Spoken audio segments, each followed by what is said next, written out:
Hello, Internet. Welcome to episode 4 of the Accessible AAC video slash podcast. Greetings, Tanya. Hey, Shaun, how are you? I'm good. How are you? Super. Super. More importantly, how are your dogs? Are they going to be making another guest appearance on our show? You know, they may make another guest appearance. I can't promise that they won't. I'm sure all the fans were clamoring for them to come back. They like to be part of things. Uh-huh. So you know what's special about today? Well, this whole month? It is AAC Awareness Month. It is. I'm even wearing my shirt that I got from Cough Drop, from Brian at Cough Drop. There we go. Oh. Can you hear me now? And I'm wearing my pod bracelet because yeah, that's pretty much all I have in terms of clothing and stuff for AAC awareness. I also just need to comment that it is also Rett Syndrome Awareness Month. It is. Yes, and we can talk about that too, because we will be talking about AAC Awareness Month a bit later on. So that might be a good opportunity to talk. I know you work a lot and do a lot with the Rett community, so you can definitely talk about that. And I'm starting to do a lot, so it'll be good for me to hear from you and to learn from you. So no pressure. No pressure at all. You're just completely responsible for all my learning. So ditto. That's really not. So speaking of learning, actually I'll put you on the spot now. You're getting to go to Closing the Gap in Minnesota soon, right? I am. I leave on Tuesday. Oh my goodness. Are you super excited for it? I'm very excited for it. It's like it can't come soon enough. And so are you doing anything like pre-conference? Are you just going there to learn, or are you doing anything else? No, I'm just going to learn. No pre-conference for me. I was tempted, but it does get pricey. So I'm going to fly out on Tuesday afternoon. Conference is Wednesday through Friday. So cool. Are you looking forward to anything in particular, or are you just going to go absorb it all? You know, I've been looking at the schedule, and there's just so many amazing people there as usual. Karen Erickson's there, Caroline Hussowitz there. I'm thinking, though, I'll probably do a lot maybe of the Karen Kangas stuff and that motor positioning kind of stuff. Because, you know, my private kids have OTs at school, but I don't have an OT with me at home. So. Oh, that's good. Well, I think we'll also put you on the spot again, and maybe next episode you could share with us what you learned there or some things that stood out for you. Sure, I will do that. And it's good that you said that now, because I'll go in with the mindset of what am I going to share? Exactly. And how are you going to present it to our, tens or 20s of listeners/viewers? So moving up in the world. We are. Yeah, it's pretty good. And your dogs, of course. Of course. So our tricky situation, Tanya had something that kind of came up that she would like to talk about, and it's definitely something I can get into, which will be, hopefully I'll stay on track here once she brings it up, because drives me nuts. Let's go. Go for it. It drives me nuts as well. So, you're training staff and you put a robust system in front of a child, or you walk into perhaps a situation where the child already has a robust system, and you hear staff saying, it's too much, they can't do it, it's too much. We're getting joined by our special guests. We are. Just welcome them. Yes. Yep. And I'll have to tire them out beforehand. I was a little short on time, so I did not tire them out beforehand today, and I apologize. It's okay. It just adds some ambiance and atmosphere to the show, so it's all good. Just makes it more reality. You know, when we go into schools and consult, we talk about the reality and the ideal and the reality. So the ideal is that they're quiet and leaving us alone, and the reality is that they're not. All right. So when people say, so your tricky situation is kind of people saying that it's too much or that they can't handle it, that sort of thing. Yeah, and I mean, maybe it's not so much tricky as it just is incredibly frustrating, and I just want to look at them and go, but for who? Because it's not about you. Yeah, I'll start off with a bit of a funny thing and then kind of get into my true feelings on this. I participated in the USAAC chat. Yeah. So I participated in that this week, and someone brought up as a problem, we were discussing situations like that, and someone had brought up that about what you do in that situation. And I think my favorite reply was that just never associate with that person again. Just never talk to that person again. Well, I think that's probably a pretty good solution. Yes, and obviously, I'm guessing the person said it in jest, but I'm sure all of us have that feeling when we run into those types of situations. My personal feeling on that is, obviously, I'm sure you do this and you go into the whole spiel about presuming competence and all that stuff. I try and take a two-pronged approach. I try and, as much as I can, put the emphasis on myself and kind of the person, and I'm usually try and discuss in terms of, we have to believe that they can do it, and that this student or this person, they can do it. We know they can do it, so it's up to us to figure out how to give them the tools to do it. That goes over well sometimes. Sometimes it doesn't go over well because you're kind of putting a person on the spot. But when that doesn't work, often what I'll try and do is I really try and start as small as possible, and to show any bit of success. And I had mentioned this in the chat as well, but any bit of success in the student that I can. Because no matter how small or incremental that success is, it's probably more than the person working with them is used to seeing, or the parent even. I've had this situation with parents too, where they've had, they kind of developed that learned helplessness, and then they're like, this is too much. What are you doing? There's absolutely no way. We've been told by so-and-so that they can't do it. So by showing even the smallest bit, and sometimes that could just be any kind of cause and effects, cause and effect reply, or it could be as much as, them activating a cell or pointing to something. It could be anything. Whatever success I can get, then I try and put it in, were they able to do this before? So the person can see that success is possible. And sometimes, you have to, at least it's taken me a while, but I come to the realization sometimes you have to live with those small successes. I want to be able to go in and show, and I've had this happen, not as much as like, obviously, but I'd like to be able to go in and get the person up on a robust system right away. And everyone buys in, and it's going to be great and terrific and awesome. And you talked about the ideal versus reality. Yeah. The ideal is that happening. The reality is that usually doesn't happen. So I would like that to happen, but I have to accept that I just want to be able to show some success and show what's possible. Yeah, it's kind of a great way to go about it. Yeah, usually my number one. I'll let you talk in a second.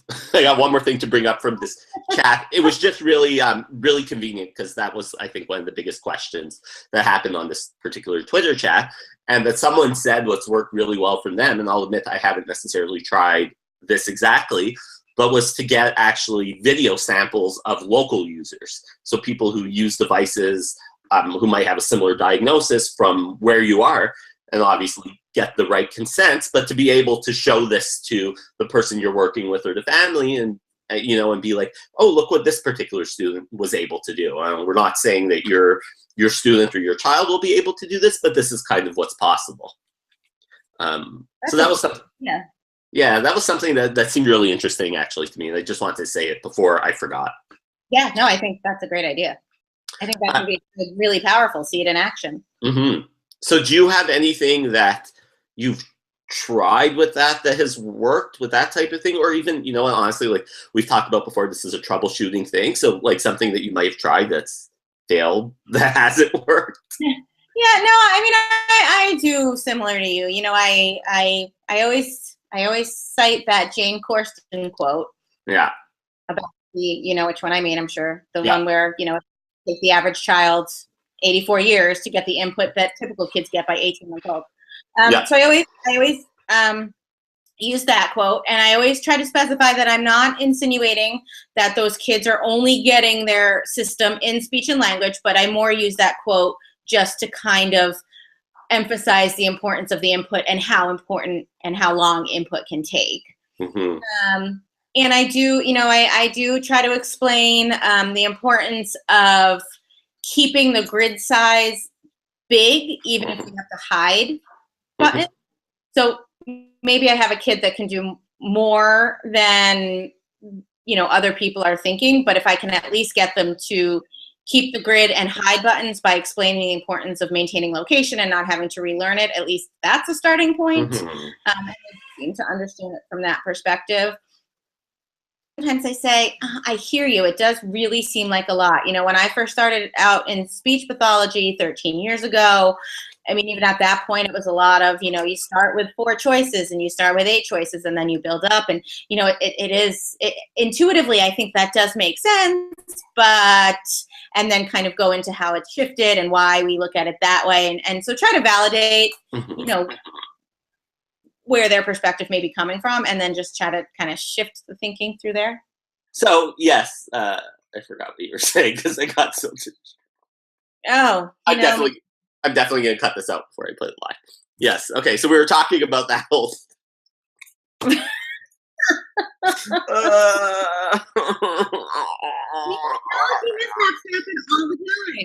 What?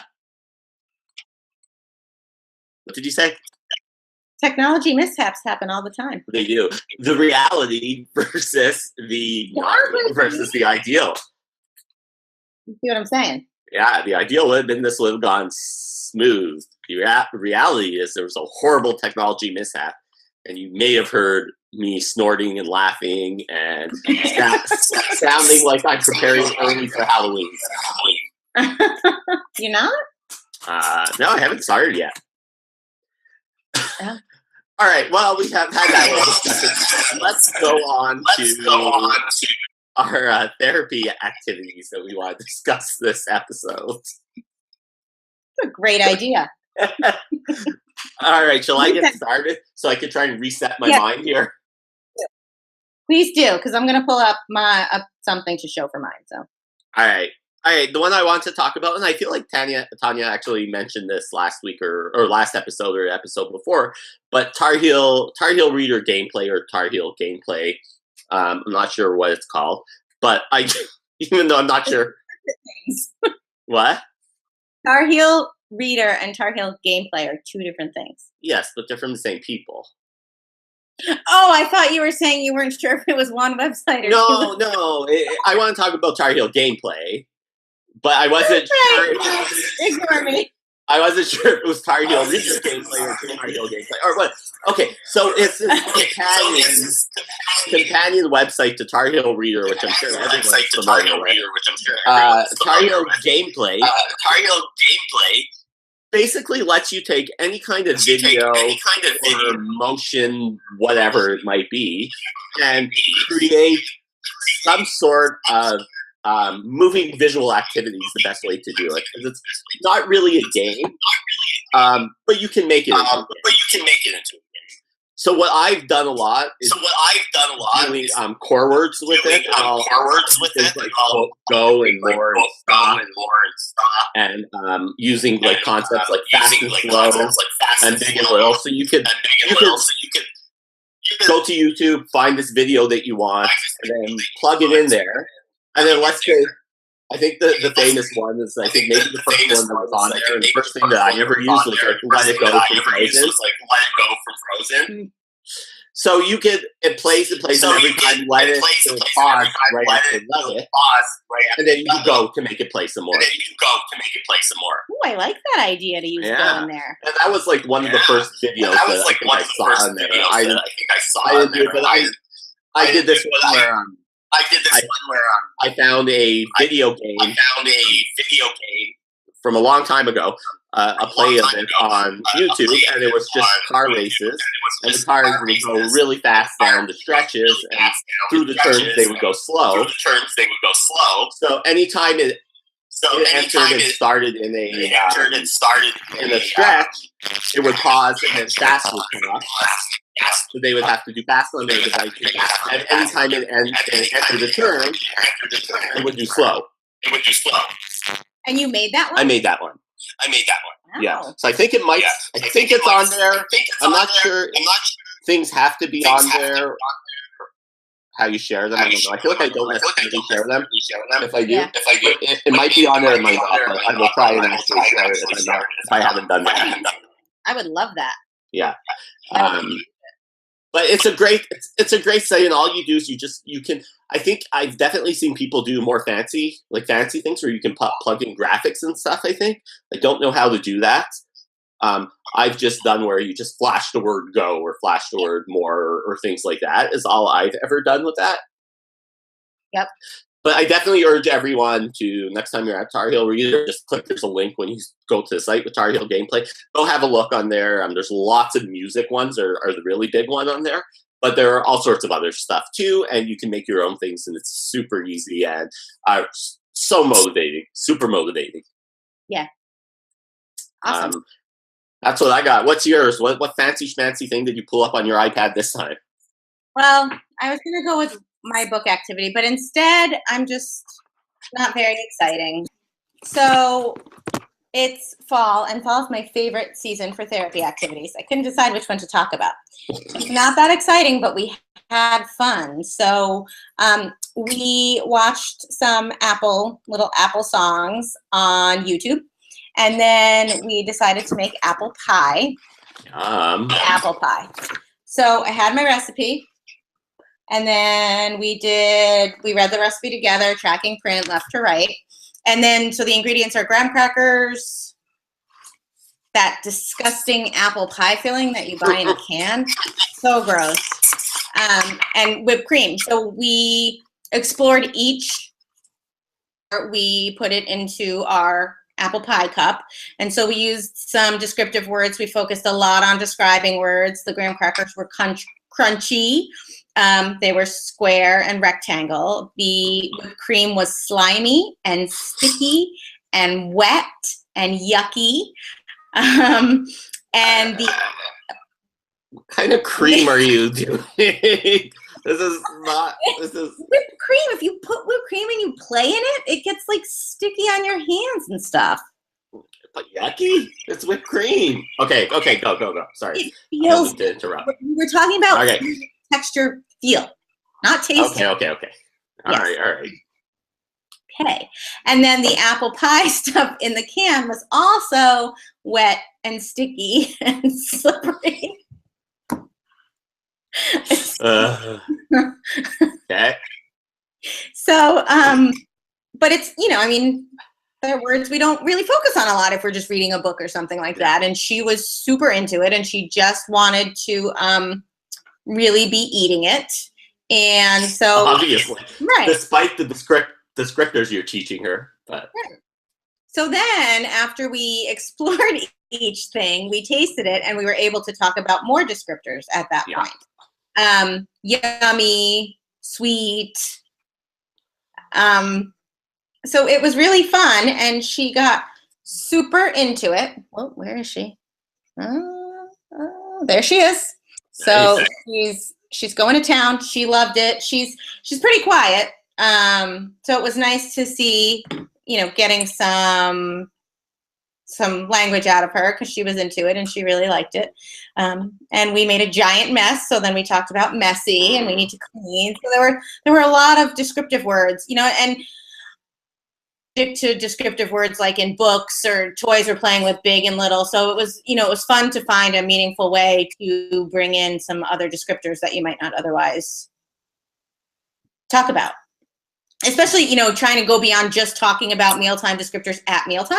Mm-hmm. We were doing it within an interactive activity. So it was a lot of fun. That's terrific. It's a great way to use language and generalize. Yeah. And that's actually we are having tons. If people can't tell who are watching or listening to this, and if you can't tell, I have done an absolutely amazing job of editing this and putting it together. So yay me. But if you can tell, we have had literally since we started recording this, just all kinds of technical problems, from echoes and reverbs to cutting out and to dropping, and it's the Halloween episode of this video cast and the ghosts. the ghosts of the internet are attacking us with vigor and. Is it a full moon? It was last week. At okay. least, yeah. Then it's it was just last Halloween. week. Yeah, it's just Halloween. So that is a great. Thank you for sharing that. That is a great activity. That sounds really good. Thanks for your input and clarifying, the ingredients. So I have a serious problem because I would love to do activities like that. And for people who know me, and I hope everyone will know me soon from me hearing this, I have serious sensory issues. Mm-hmm. I could not do an activity like that. I could not handle it. I would love to do that because just the way you talking about and hearing you talk about it, and I've seen how kids love things like that. I just if I'm in school and they're doing something like that, I have to leave the classroom half the time because I have to, when my daughter's eating hummus or avocado or guacamole, I cannot be there. I have to go behind her because I can't even look at it. Because then I just think about touching it. So I'm sorry. It's a real thing. I understand. I am that way. I can't do food taste tests because if a child tells me to try something, I can't hide the face if it's yes. So I get it. Fair enough. All right. From that entertaining discussion, we will move on to our big broad discussion point today, which we thought we would just go with AAC Awareness Month, since that's what October, the big thing in AAC is this month. Even though, anytime there is an awareness month, I'm usually it's great that you're kind of putting it out there, but it should be 365 days a year. We should, I know me personally, I would like to say I'm doing all sorts of things for AAC Awareness Month, but the reality is I do all sorts of things for AAC Awareness 365 days of the year. So, I could put up a bunch of posters, or I could tell people, or I could share things and whatnot, which is great. It's great that there seems to be a pretty active hashtag with that, and it's awesome. But in terms of I'm like this with Autism Awareness Month, kind of I, for the most part, professionally live and breathe things like autism and AAC. So it's I can't. It's hard for me to build any more awareness than I'm already doing.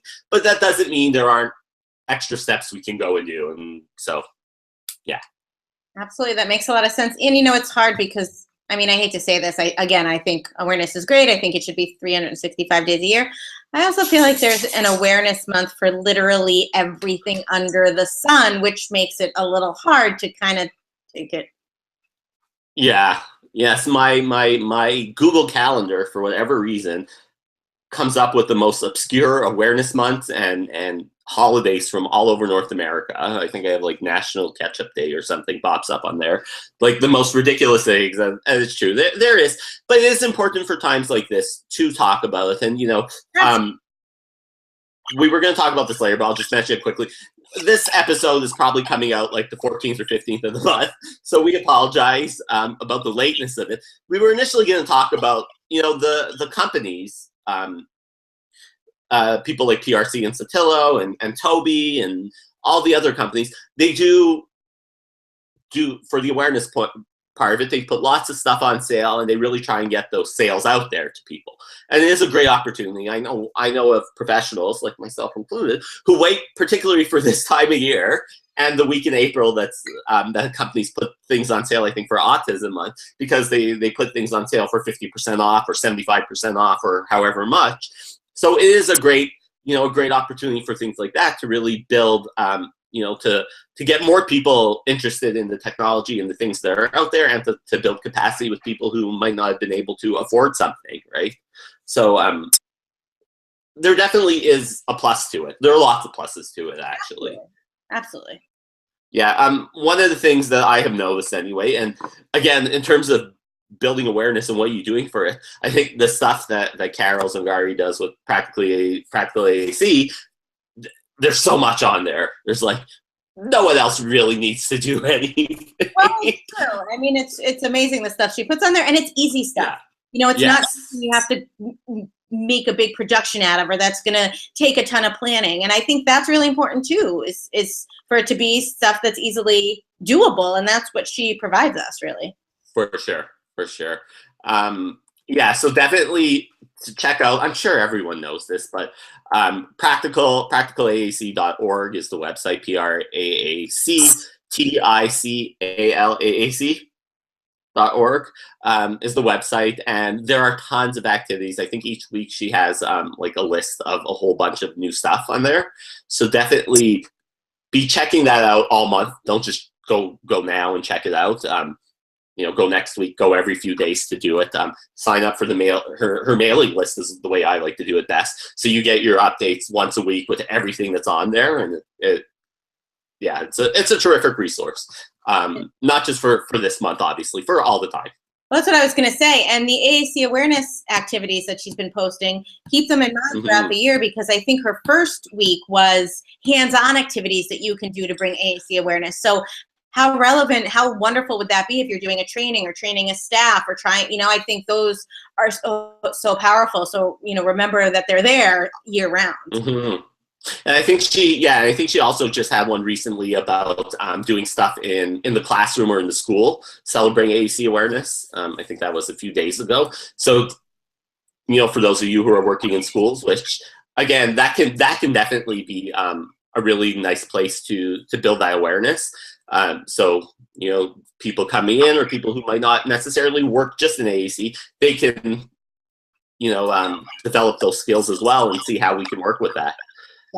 So definitely check that out. Have you seen any other really good resources or anything that you would like to share for that? Honestly, no. I've actually been looking around, and really Practical AAC covers it. It's fantastic. Is it the hashtag, which is hashtag AAC Awareness Month, or AAC or Awareness Month AAC? I'm terrible. You know it offhand? Thanks. No. All right. So there is a hashtag on Twitter and Facebook, and I'm going to try and talk about it as I am Googling exactly what it is. Oh, multitasking at its finest. Yeah. So hopefully it doesn't look like this, but I think it's hashtag aware. Yes, it's hashtag AAC Awareness Month is the hashtag. So there's quite a bit of stuff on there. So if you go on like your favorite Twitter, Instagram, or Facebook, you can see people are posting lots of posts with like links and pictures and things like that on there. So that's another thing you can definitely look at. Do you have anything else to say on this topic? No, I'm just going to once again sort of bring it up that it's also Rett Syndrome Awareness Month. So same kind of thing. I think, you know, awareness year round. I think, and actually, I saw, so somebody posted on Facebook, a woman with Rett syndrome posted, and her sentiments were somewhat similar. And she was saying, like, let's move away from awareness and get to acceptance. And I think, you know, I think that's sort of the other piece. It's a really powerful blog post or Facebook post, but it's definitely something to think about. And I think when we're hearing from, you know, people with these AAC users themselves, I think, you know, that's the most powerful and important stuff to get out there. For sure, definitely. Do you have any good go-to resources that you might want to share with people? I know there's one in particular, the one I know about that everyone knows about. But are there any resources you want to share about Rett that you might want to get out there? I use Rett University. I think Susan Norwell is a fantastic resource. Kate Ahern is a fantastic resource. So if you check out her blog, Teaching Learners with Multiple Special Needs.com, she has quite a few posts on there about Rett. And then if you go to YouTube, you can see some videos of people actually working, you know, with some of the girls with Rett. And the Rett University website is rettuniversity.org, I think. I think it's rettu.org. Okay, rettu.org. Okay, so rettu.org for Rett University, and yeah. So just keeping in mind that even though these awareness months are out there, I really do like that acceptance thing. Maybe we should start AAC Acceptance Month if that's not a thing yet, which I'm sure probably is. But if it's not, every month is AAC Acceptance Month / Rett Acceptance Month. And yes, exactly. All right, so that's our. If anyone does have any, things that they are doing for AAC Awareness Month or Rett Awareness Month, feel free to post them in the comments below. Like if there's anything that you think is really great, we definitely would love to hear about it, because I know people are always looking for ideas about that, or any great resources that you might have. Feel free to post them below. You can also our Twitter handles are in the comments in the thingy, the description thingy here. You can feel free to tweet them at us as well. And just along those lines, sorry, I should have said this earlier, but along the lines of Rett syndrome, if you are on Facebook, there is the Rett syndrome speech and language therapy group. There is Rett syndrome Rett syndrome communication and literacy group. So those groups are invaluable resources, some very active members. So those are great. I can put these in our thingy. Awesome. In the thingy, yes. We'll put kind of everything we talked about. We'll put in the thingy here below so you people can see the thingy. So everyone can see the thingy. All right. Well, I think that's pretty much our discussion about the various awareness months going on. And that was this episode. Wow, this episode was a lot of fun to record. Yes, this one.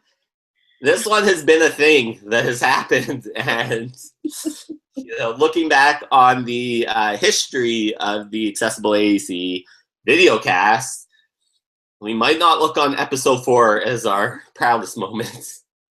And we may not want anyone to reference this one if you're telling people to check us out. Yes, I think episode 3 for the longest time will be the one you want to tell people to check us out, the one with Chris. Yeah, it's probably the only one you need to tell people to check out. That's it, yeah, and then they could, just subscribe based on that. Exactly. Speaking of which, do please subscribe. I know it's been, are you there? Yes, I'm here. Are you there? Okay. I know it's been a while since our last episode, but we hope to be on, life kind of got in the way in the beginning of the school year, but we hope to be on a somewhat consistent schedule from now on. Yes, that is doable. Every couple of weeks. So do feel free to click that bell thingy in the bottom right of your screen, which will let you know when there is an update on here. And then you guys can make sure to follow us whenever there is something new. So like us, subscribe, click that bell thingy, and please do join us next time for the Accessible AAC videocast, where Tanya will teach us everything that she learned at Closing the Gap. And there'll be hopefully fewer technical difficulties. Oh my goodness, this has been just welcome to the world of tech. Anyone who works in assistive tech, it's real. This is anybody. They're like, you get it. Yeah, they're like, this is our lives. This exactly. is the daily for us. Yep. All right, see everyone next time. Bye. Thanks for joining.